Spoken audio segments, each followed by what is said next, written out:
Hey everybody, so today we're going to be changing the brake fluid in a 2015 Jeep Grand Cherokee. This procedure should be pretty much very similar for any vehicle. The product that makes this really easy is this Motive power bleeder right here. Leave a link in the description. This comes with an adapter for Chrysler master cylinders, and just a high level what we're going to do is we're going to use this Mighty Vac fluid extractor to extract the old fluid from the master cylinder, which is located under the hood. We're going to start from the back. We're going to loosen the bleeder screws on each brake caliper, hook up this tubing, and just let it fall into this catch bin here. And then we just pump this power bleeder up, and that forces fresh brake fluid through the system. So you always want to start from the back and work your way front. The bleeder screws in the back, I believe, are 10 millimeter. The ones in the front are 11 millimeter, a little bit bigger.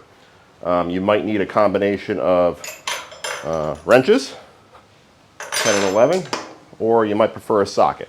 I like to use a socket just to loosen the bleeder screws, and then you can use one of these wrenches to tighten them back down. You can also use flare nut wrenches, which I also have and like. It's really your personal preference, but the bottom line is you don't want any brake fluid to be entering the system.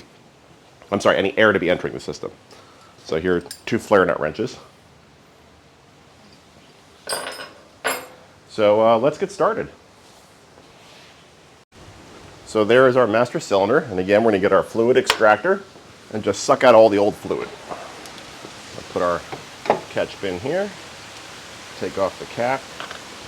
Now this was done a couple years ago. Generally you want to replace brake fluid every 2 to 3 years. So this vehicle, it's time.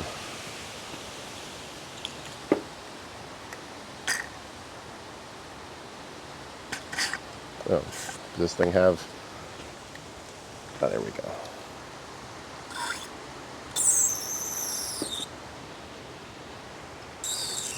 You can see brake fluid isn't really clear anymore. New brake fluid is clear in color, and as it ages and absorbs moisture, it turns to almost the color of engine oil.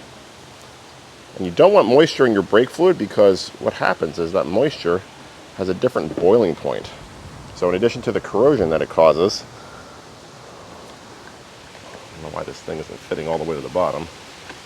In addition to the corrosion that water causes in the brake system, the water will boil under heavy braking conditions, which, as you know, gases are compressible, fluids are not. So now all of a sudden you get a spongy brake pedal under harsh braking conditions. So that's not good. So we'll finish sucking all this fluid out, and then we'll fill it with some fresh fluid and get the power bleeder hooked up. So you can see how nasty this fluid is, right? That doesn't look very clear. So we'll dispose of that, and we'll put some fresh fluid in the master cylinder. We'll put some fresh fluid in our power bleeder over here. I'm trying out this Bosch brake fluid. It's supposed to be compatible with .3, .4, and .5.1. Honestly, I couldn't really find too many different types of brake fluid. This is like one of the ones that I could get in a reasonable amount of time. Leave a link in the description. Comes in a nice metal can, hopefully sealed below there. Yep, nice good seal. You never want to use brake fluid that's been in an open container that's been open, like where the seal's been broken, because water can get into there even just sitting on the shelf. So let's break that seal. We'll put some in the master cylinder. Now you want to wipe up any spills right away, because brake fluid can be corrosive or damaging to automotive paints. I think it's an alcohol base if I remember correctly. So breaking the seal. Sorry for the camera blowing in the wind. Now, let me get a funnel. My goodness, this wind is intense. Sorry about that. I need to get a more steady camera mount. Try and hold you guys steady. Don't need to put a lot in here. Just enough so there's no air at the bottom that can possibly go through the system. So I've got it just above the minimum right now. And we'll pour the rest of that container in our power bleeder. Make sure it's nice and clean inside if yours is used. Best to clean these out with alcohol. I usually use denatured alcohol. You can see much lighter in color this fluid is. Actually, it's kind of yellow.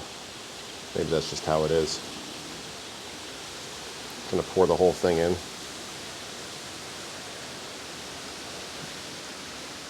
There we go. And we'll put the cover on right away.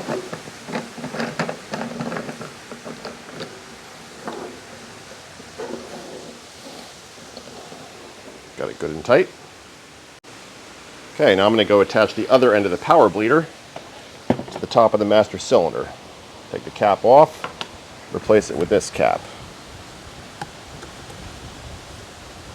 Get it good and tight. Then we'll pump this guy up. I think they say not to exceed like 5 psi or something.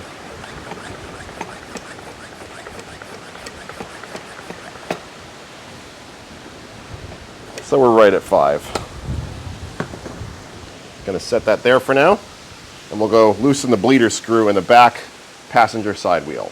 I was actually just thinking I'm gonna use this this socket to loosen the bleeder screw, so I actually just let the pressure all out of there so it doesn't come shooting out as soon as I loosen it. I'll try and give you guys a view of this, but it's pretty cramped under there, and I have the vehicle on the ground. So I have the brake, that little hose there, that rubber hose, in this reservoir. And that's going to the back of the brake caliper onto that bleeder screw. Hopefully you guys can see it. So you loosen that up, attach this hose, run it into a clean fluid container, and now we'll go pump the power bleeder. All right, let's give her a pump, or 2, or 3. We'll get it up to 5 psi.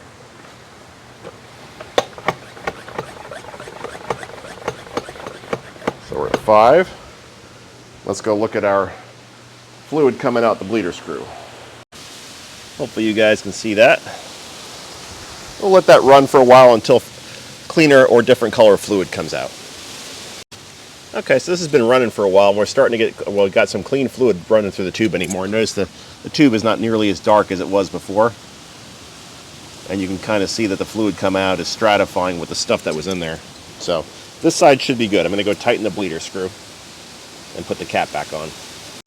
Okay, doing the exact same thing on this side. Just loosen the bleeder screw, and we're just going to let some old brake fluid run out. Now, as you're doing this procedure, things to keep an eye on. The level in the master cylinder, you never want that to go below minimum. You don't want to introduce any air into the system. You want to keep an eye on the pressure inside the power bleeder, again around 5 psi, and obviously you want to keep an eye on the fluid level in the power bleeder itself. Make sure you don't run out. Okay, I just confirmed we got fresh fluid running out the rear driver's side tire. Let's go take a look. Hopefully you guys can see that fluid is nice and stratified. We got fresh fluid coming out. You can kind of see if I stir it, some of the old and new mixed together. So we'll call this side done. I'll go ahead and tighten that bleeder screw and move on to the front wheels. All right, I'm going to do the exact same thing now, but on the front passenger side of the vehicle. You could do front and driver's side. It doesn't really matter. You just got to start from the back and work your way to the front. The bleeder screws in the front are 11 millimeters versus the 10 in the back. So we're switching to 11 millimeter tools. So I'm going to go loosen that bleeder screw. We'll hook up this hose and we'll get going. All right, we got brake fluid running. Ended up using a 1/4 inch ratchet with a 11 millimeter deep drive socket. So we'll let this run for a while until we see clean brake fluid. All right, I'm seeing a combination of old and new brake fluid in there. So that means that we've drained all the old stuff out. So I'm going to go shut that bleeder screw off. Okay, last wheel, front driver's side. So again, I'm going to use my 11 millimeter socket to loosen that bleeder screw. And then we'll get the last of the old brake fluid out.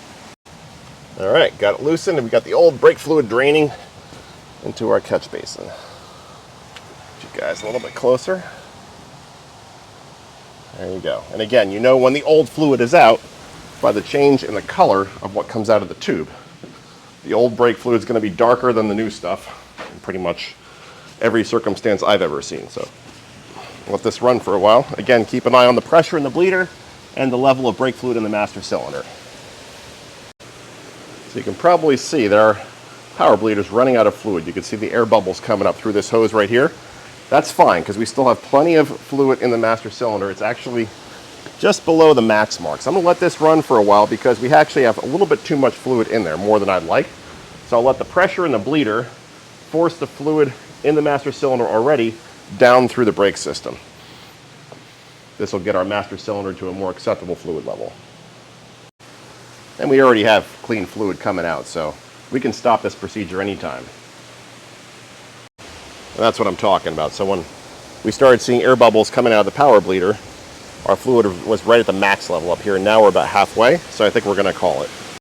Okay, so I closed off that bleeder. Again, while the bleeder is still pressurized, right? As long as it's under positive pressure and there's fluid in the system, you can't get air into it.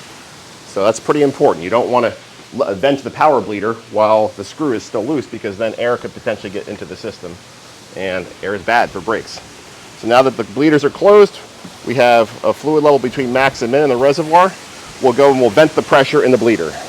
And we'll do that by simply loosening the top slowly. Man, it is windy. There we go. We are done, folks. Quickly replace the cap on the master cylinder. This vehicle's good to go. So now what you want to do, you want to check for leaks. And what I normally do is I'll make sure all 4 bleeder screws are nice and dry. I'll put the caps on those little rubber boots, and I'll stand on the brakes. And that puts the maximum pressure in the system. And if there are any leaks, those caps will blow right off, or you'll see fluid leaking around them. So I'll go do that real quick. All right, we're good. I started the vehicle, let it run for a minute, pumped the brakes a bunch of times, stood on them, pedal felt solid, checked all 4 wheels, no leaks. So this vehicle is good. All right, everybody. I think that's a wrap. Thanks for watching me wrench here. Hopefully you learned something. Make sure you clean all your tools out really well, like this fluid evacuator. The brake fluid is generally not good for seals that aren't designed for it. So I cleaned it out really well with soap and water just after I used it. You can clean your power bleeder out with some denatured alcohol, let that dry out, and then it'll be good to use next time you need it. So anyway, hopefully you guys found this video helpful. If you did, please subscribe, stay safe, and thanks for watching, everybody. Take care.